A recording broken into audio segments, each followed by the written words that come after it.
Mapalad kang hinirang ng dakilang may kapal na magdala kay Kristo sa iyong sinapupunan. Kaya't sa unang sandali pa lamang nang sa iyo'y paglalang, pinuspos ang iyong kaluluwa ng biyayang mahal.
Nagiging instrumento ng himala ng Diyos o may malaking bahagi sa buhay pananampalataya ng mga Katoliko.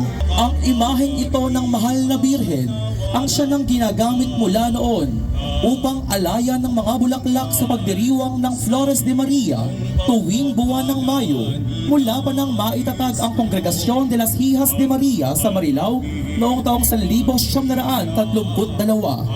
Dahil rito, nakilala ang imahen bilang Birhen ng Hijas.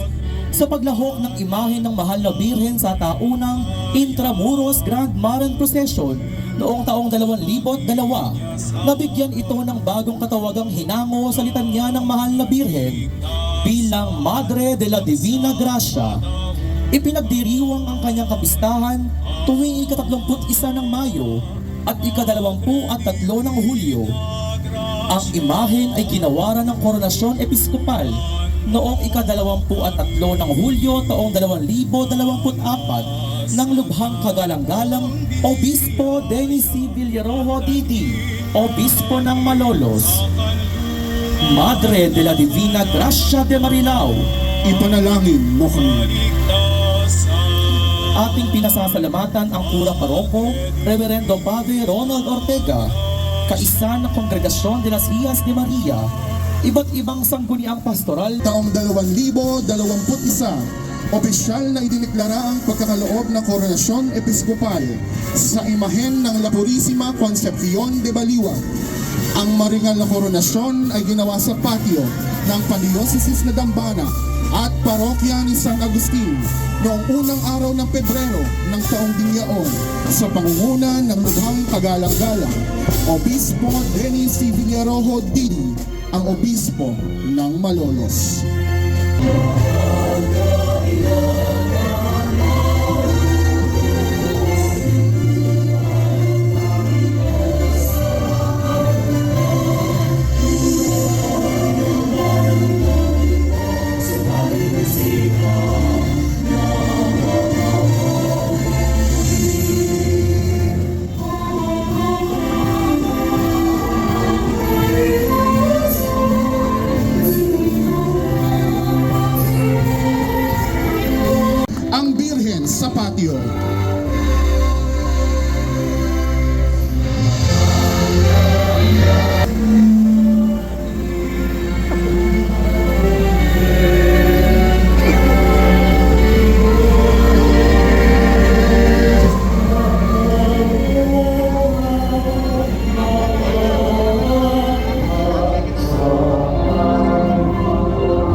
Bulacan ay matatagpuan ng parokya ng San Isidro Labrador na kumakanlong sa mapaghimalang larawan ng Madonna Salus Infirmorum o ang mahal na ina ng kagalingan ng mga may sakit.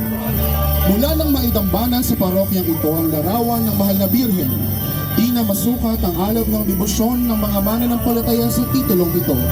Patunay rito ang dagsa ng mga debotong humihingi ng tulong sa kalusugan, lalo na ang kagalingang pangkatawan at espiritual. Makikita sa larawan ng mahal na birhen na kalong-kalong niya ang batang Jesus sa kanyang bisig at mapapansin na ang kaniyang kamay ay nakatapat sa puso na tila bang nag-aanyaya na ilapit natin ang ating mga sarili sa Panginoon at sumunod sa aral at turo ni Jesus. Ang taniyag na debosyong ito ay naging daan upang pagkalooban ang Madonna Salus Infirmorum ng Koronasyong Episkopal noong 16 ng Nobyembre taong 2020.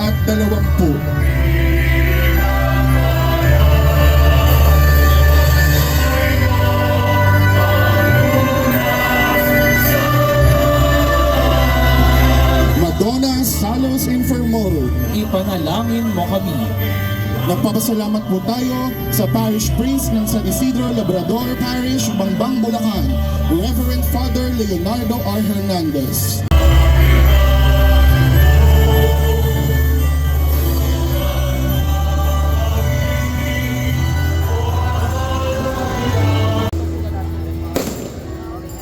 Atin po ngayong nasasaksihan ang fireworks na tanyag sa bayan ng Bukawi, Bulacan.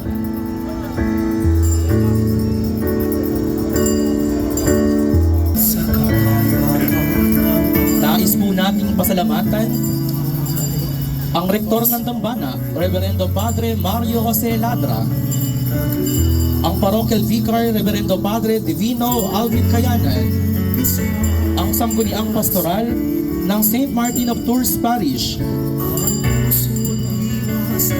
Mayor John Villanueva, sangguniang bayan ng Bukawi, ang mga lingkod ng Dambana, ang mga sangguniang pastoral at mandated organization ng parokya, at ang Cofradia de la Virgen de las Flores de Bukawi.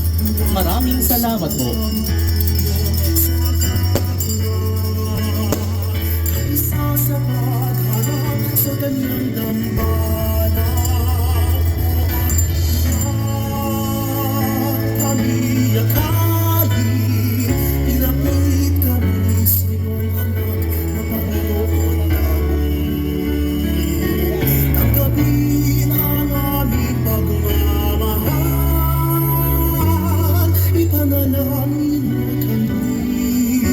Ang tradisyonal na Flores de Mayo ay isa sa halimbawa ng pagsasanib ng pananampalataya at kultura ng mga Pilipino sa ating bansa mula pa noong ikalawang digmaang pandaigdig.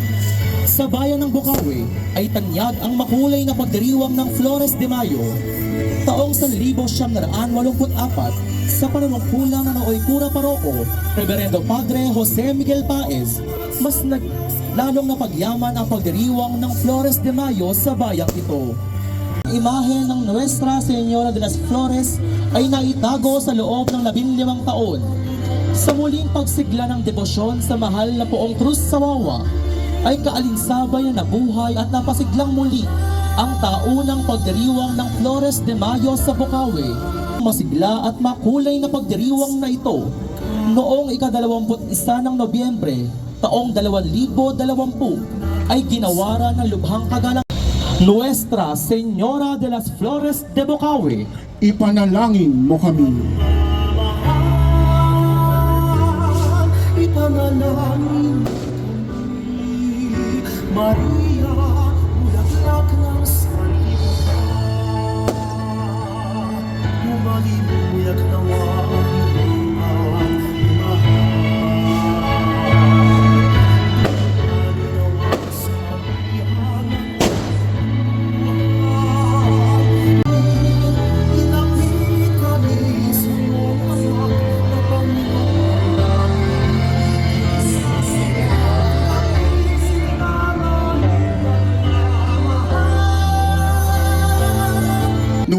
Nuestra Señora del Santísimo Rosario de Hagonoy.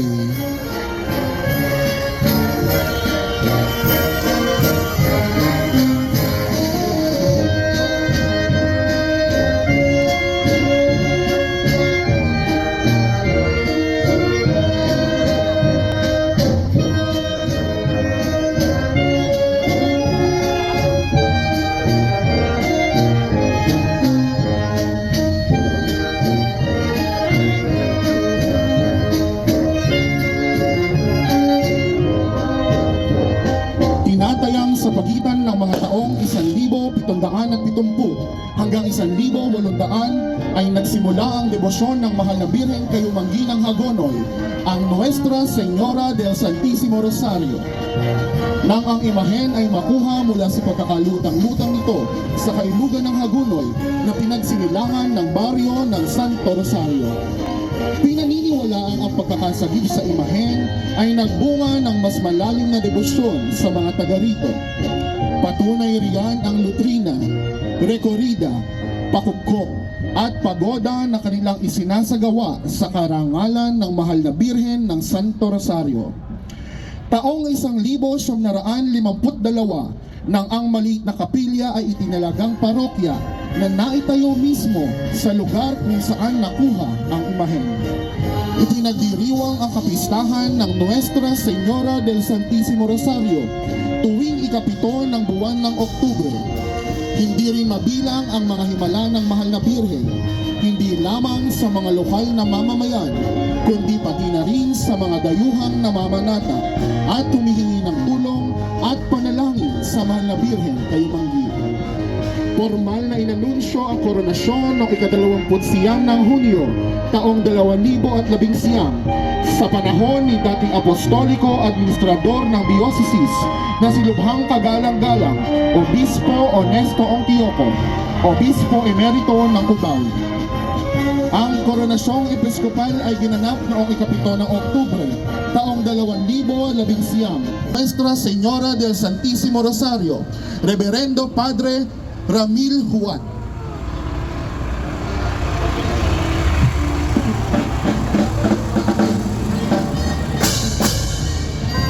Gayon din ang Camarera de la Virgen Ginang Magdalena Raimundo Perez. Ang Nuestra Señora del Carmen de San Sebastián de Pulong, Buhangin.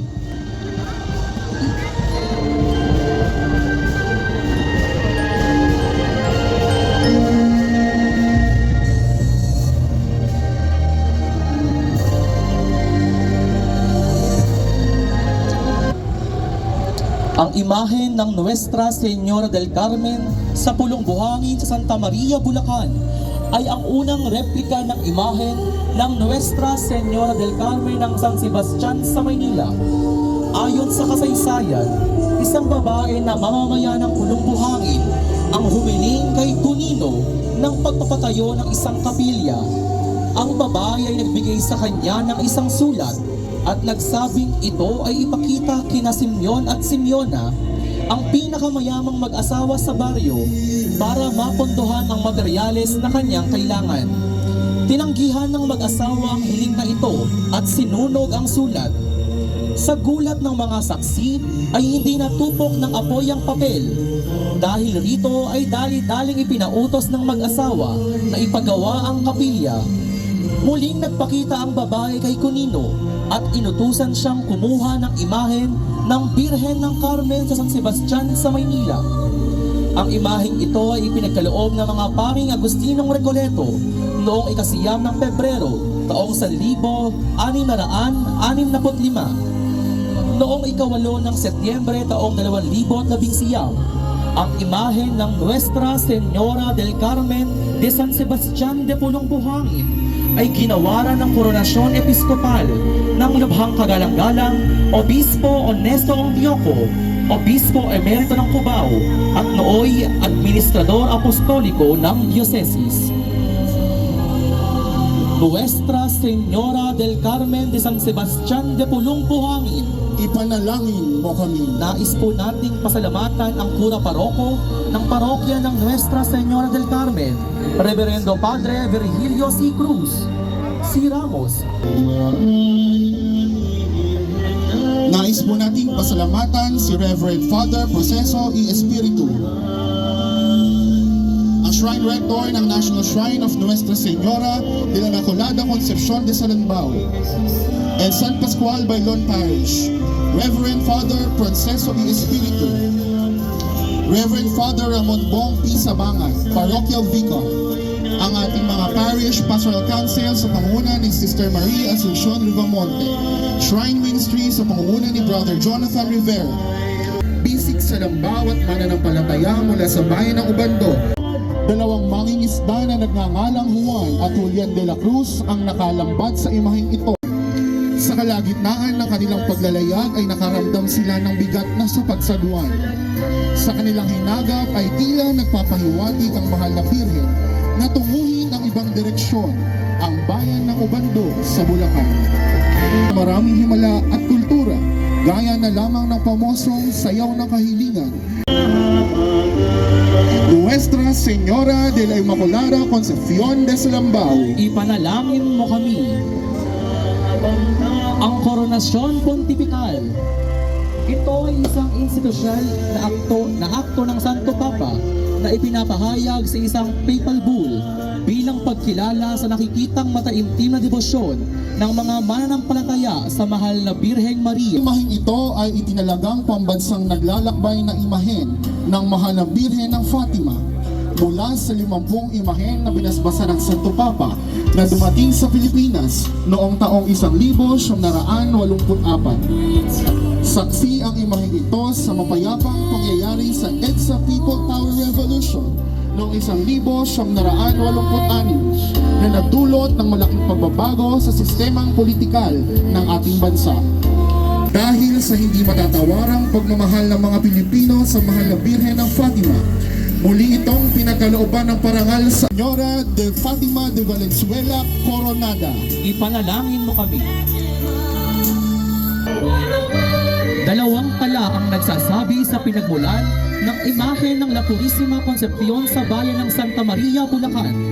Una rito, ito raw ay mula sa mga paring Franciscano.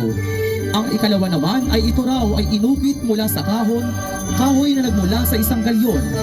Ang imahe ng mahal na Birhen ay ninakaw at nawala ng taong 1930. Natagpuan ang imahen sa Nueva Ecija ng isang lalaking nagngangalang Teofilo Ramirez na pinagpakitaan umano ng mahal na Birhen sa kanyang panaginip. Ang imahe ng mahal na Birhen ay naibalik at muling naidambana sa simbahan ng Santa Maria ng buwan ng Pebrero. Kaya naman ang kapistahan ng Santa Maria ay isinasagawa tuwing ikalawang Huwebes ng buwan ng Pebrero. Ang kahanga-hanga at napaghimalang pintakasi ng maningning na bayan ng Santa Maria ay ginawaran ng Koronasyon Episkopal noong ika-3 ng Marso taong 2018 ng lubhang kagalang-galang Obispo Jose Francisco Oliveros. Ngunit sa hindi masukat na pagmamahal ng mga taga Santa Maria at kalapitbayan, muling pinarangalan ang La Purísima Concepcion de Santa Maria ng pagkalooban ito ng Koronasyon Pontifical ng Santo Papa Francisco.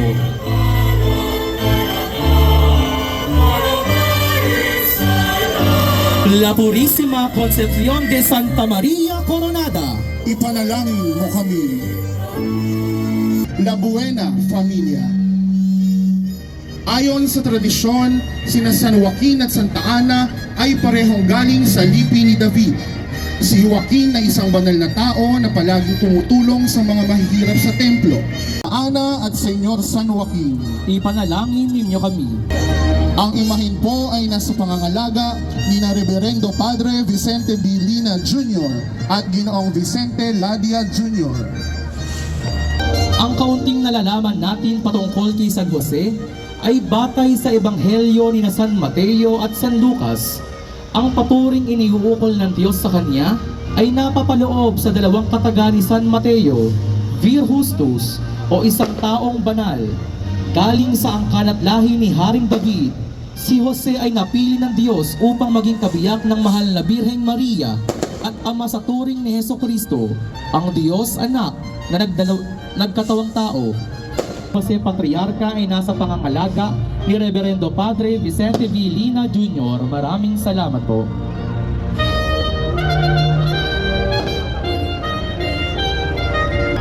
ang pagdating ng mga mananakop na Kastila sa ating bansa noong 1521 ang naging simula ng isang maalab na debosyon sa mga Pilipino.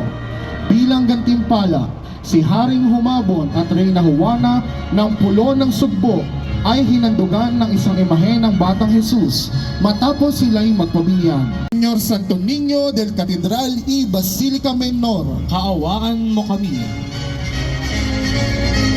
ito po ay nasa pangangalaga ni Reverendo Padre Roberto C. Mariano, Parokya ng Immaculada Concepcion, Katedral at Basilica Menor.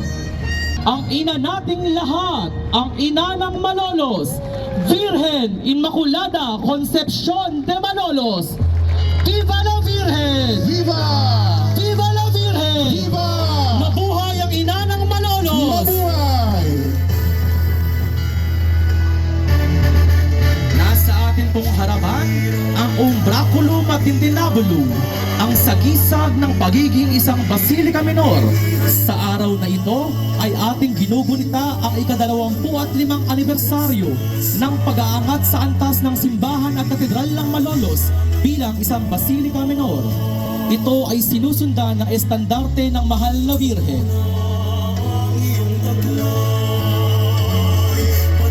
Taong 1874, ng time team na ipinahayag ni Papa Pio Ikasyam, Ineffabilis Deus, ay ganito ang sinasabi: aming ipinapahayag at pinagtitibay ang aral na nagtuturo na ang Mahal na Birheng Maria sa unang sandali pa lamang ng paglilihi sa Kaniya sa pamamagitan ng biyaya ng makapangyarihang Diyos at sa bisa ng sakripisyo ni Hesukristo, ang tagapagligtas ng sangkatauhan, ay hindi nabahira ng dungis ng salang orihinal. Ito ay isang katotohanang ipinahayag ng Diyos at sa gayoy nararapat lamang na patuloy na sampalatayanan ng lahat ng tao. Sa ating maringal na katedral ay nakadambana ang imahen ng Virgen Immaculada Concepcion de Malolos, na likha ng isang taal ng Malolos na si Ginoong Teodoro Ople. Sa sidhi ng pagmamahal ng mga Malolenyo at karatig bayan sa Mahal na Birhen, ito ay ginawaran ng koronasyon kanonikal noong 10 ng Marso taong 2012. Ang marikit na Reyna ng Madla, Ang patrona ng ating diocese, ang kalinis-linisang ina ng manunubos, Virgen Immaculada Concepcion de Malolos. ipanalangin mo kami. Viva la Virgen! Viva! Mabuhay ang ina ng Malolos! Mabuhay! Salve Immaculata! Viva la Virgen! Viva! Viva la Virgen! Viva! Nais nating pasalamatan ang lubhang kagalang-galang Obispo Dennis C. Villarojo Didi, Obispo ng Malolos. Ang rektor ng katedral at team moderator, Reverendo Padre Roberto C. Mariano. Ang katuwang na pastor, Reverendo Padre Fernando Bisenon. Reverendo Padre Francis Joel P. Cruz, ang Bicaro Paroko. Ang ating Hermanos Mayores ng Pistang Bayan 2024. Deputy Commissioner Michael Fermin at Board Member Romina Permina at Pamilya. Ang Komite de Festejos ng Pistang Bayan 2024. Ang sangguniang pastoral ng Parokya ng Immaculada Concepcion, Katedral at Basilica Menor. Ang mga sangguniang pastoral ng barangay. Ang komisyon at samahang pansimbahan. Mga lupong tagapamayapa at Basilica Ministry. At ang Caballeros de la Virgen Immaculada Concepcion de Malolos at ang mga deboto ng Mahal na Ina. Muli, Viva la Virgen! Viva! Mabuhay ang ina ng Malolos! Mabuhay! Viva la Virgen! Viva! Viva la Virgen! Viva!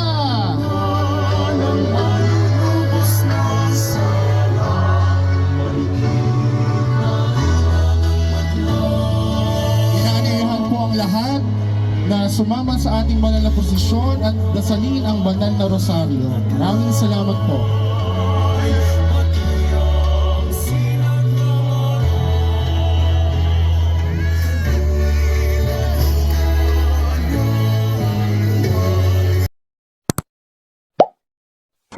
Thank you for watching. Please like the video and subscribe. See you on the next video.